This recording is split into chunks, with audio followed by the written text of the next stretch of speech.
Question number 12 आपसे कह रहा a particle moves with a uniform velocity. एक पार्टिकल है जो यूनिफॉर्म वेलोसिटी से मूव कर रहा है, यूनिफॉर्म वेलोसिटी से मूव कर रहा है। जब यूनिफॉर्म वेलोसिटी से मूव कर रहा है तो इसका मतलब वेलोसिटी में चेंज नहीं आ रहा है, और जब वेलोसिटी में चेंज नहीं आ रहा, ना तो कम हो रही है वेलोसिटी ना बढ़ रही है, तो इसका मतलब ना तो एक्सीलरेशन है ना रिटार्डेशन है।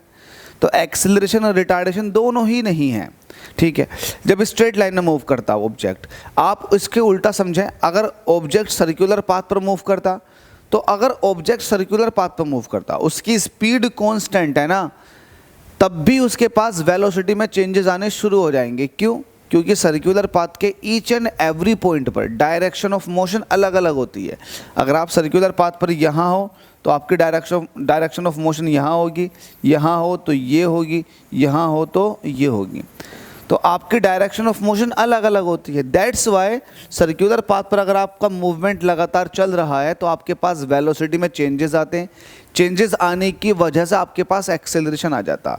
तो इसका मतलब वो फिर नॉन यूनिफॉर्म का केस हो जाएगा अगर आपके पास एक्सेलरेशन और वेलोसिटी में चेंजेस आ जाए तो सर्कुलर मोशन जो है वो नॉन यूनिफॉर्म मोशन का केस है, ठीक है।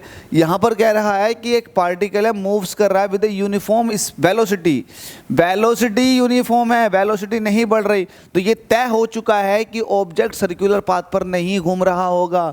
तो देखे जरा, the particle moves along a curve path, बिल्कुल नहीं। The particle moves along a circle, बिल्कुल गलत।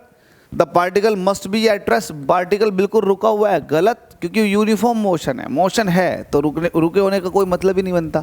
ये देखें, the particle moves along a straight line, option number D बिल्कुल सही एक्सप्लेनेशन कर रहा है, बाकी सब गलत है ऑटोमेटिकली बाय डिफॉल्ट। आगे चलते हैं।